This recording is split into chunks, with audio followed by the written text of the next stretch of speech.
Moving on, the Luthra brothers accused in the deadly Goa nightclub fire case will be brought to Goa from the national capital today.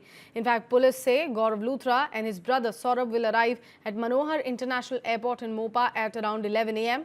A Goa police team is escorting the brothers back to the state after their arrival yesterday in Delhi from Thailand. The duo are co-owners of the Bachpai Romeo Lane nightclub in North Goa, where 25 people were killed in a massive fire on December 6th. They were arrested in Delhi on Tuesday after being deported from Thailand. Police say the brothers fled to Phuket just hours after the fire broke out, triggering an Interpol Blue Corner notice and the cancellation of their passports also.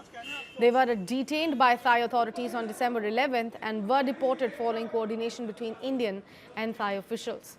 So far, 5 managers and staff members have also been arrested in this case.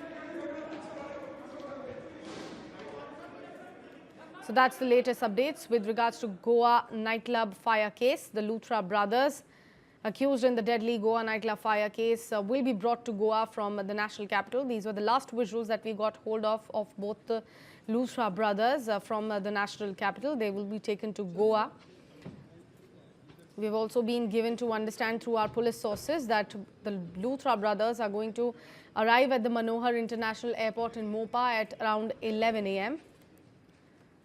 My colleague Vivek Sharma is joining us on the phone line to provide us more context on that. Vivek, सुनने में आ रहा है 11 बजे के करीबन मोपा में ये जाएंगे, अगर आप हमें और डिटेल्स दे सके। देखिए, बात की जाए तो कल शाम को इन्हें पटियाला हाउस कोर्ट में पेश किया गया था, जहां से इनको ट्रांजिट रिमांड पर गोवा भेज दिया गया था। बीती रात की बात की जाए तो कोर्ट में पेश करने के बाद इन्हें आईजीआई थाने में रखा गया था और सुबह 8 बजे के आसपास इन्हें जो है दोनों भाइयों को गोवा ले जाया गया है। तकरीबन 11 बजे के आसपास ये गोवा पहुंचेंगे। वहां पर गोवा पुलिस जो है इन्हें अपनी गिरफ्त जो इनकी गिरफ्त में पहले से ही है कोर्ट में पेश करेगी, जहां पर इनकी पुलिस रिमांड की मांग की जाएगी। इसके बाद गोवा पुलिस इनसे हर उन सवालों के जवाब लेगी जो इनसे लेना चाहती है कि थाईलैंड ये किस तरह से फरार हुए थे, इन्होंने इतनी लापरवाही क्यों बरती, क्योंकि जिस तरह से नाइट क्लब में आग लगी थी, 25 लोगों की दर्दनाक मौत हो गई थी, उसमें देखा गया था कि फायर सेफ्टी के इक्विपमेंट जो है वो नहीं थे, इसके अलावा फायर एनओसी भी नहीं थी। तो इतनी बड़ी लापरवाही क्यों बरती गई, इसको लेकर सवाल जवाब किए जाएंगे। इसके अलावा अन्य चीजों को लेकर भी जांच पड़ताल लगातार गोवा पुलिस करती हुई नजर आ रही है। इस केस की अगर बात कर ली जाए तो अब तक इस मामले में 6 लोगों को गिरफ्तार कर लिया गया है। तो ये अलग भाई हैं जिनको गिरफ्तार करने के बाद अब कुल जो गिरफ्तारी है वो करीब 8 हो चुकी है। तो सभी जो गिरफ्तार आरोपी हैं उनको आमने सामने बिठाकर पूछताछ की जाने वाली है। साथ ही जिस तरह से ये लोग फरार हुए थे, आपको बता दें कि 6 तारीख की घटना है जब नाइट क्लब में आग लगी थी, 25 लोगों की मौत हो गई थी। उससे कुछ घंटे बाद ये जो दोनों भाई हैं गौरव और सौरभ ये फरार हो गए थे। उसके बाद लगातार जांच का दायरा बढ़ाते हुए इनके खिलाफ लुकआउट नोटिस जारी किया था। इंटरपोल की मदद से ब्लू कॉर्नर नोटिस भी जारी किया गया था और साथ ही इनका पासपोर्ट भी रद्द किया गया था। जिसके बाद जो थाईलैंड पुलिस थी उन्होंने इन्हें डिटेन किया और करीब 2 से 3 दिन की कड़ी मेहनत के बाद आखिरकार कल यानी कि मंगलवार को इन्हें तकरीबन 2 बजे के आसपास हिंदुस्तान लाया गया था।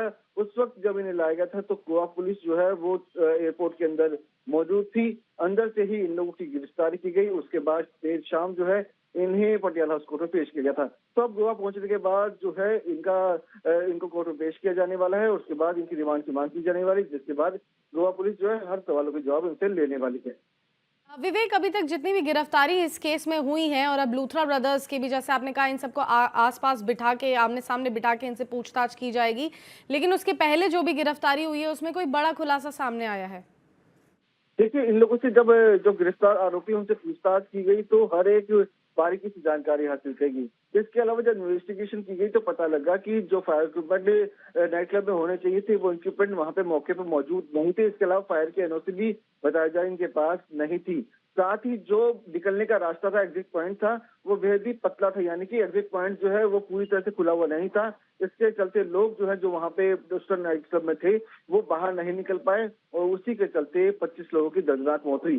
साथ ही आपको बता दें कि जितनी कैपेसिटी नाइट क्लब की होती है उससे ज्यादा तादाद में जो लोग हैं वो वहां पर मौके पर मौजूद थे। तो इतनी ज्यादा कैपेसिटी में लोग जो है वहां पे कैसे आ गए, क्यों आए, प्रबंधन ने क्यों नहीं रोका, इन लोगों ने क्यों ऐसे रूल नहीं बनाए जिसके चलते इस तरह का दर्दनाक हादसा ना हो, और क्यों फायर इक्विपमेंट से की जो नियम होते हैं उनको ताक पे रखा गया। तो सारे सवालों के जवाब लिए जाएंगे। जो लापरवाही निकल के सामने है उसके आधार पर जो पुलिस है उन्होंने लापरवाही से मौत का मामला दर्ज किया था। ये संगीन धारा है, तकरीबन 10 साल की इसमें सजा हो सकती है। तो उसी के आधार पर अब जो है जांच पड़ताल लगातार गोवा पुलिस जो है बढ़ाती हुई नजर आएगी।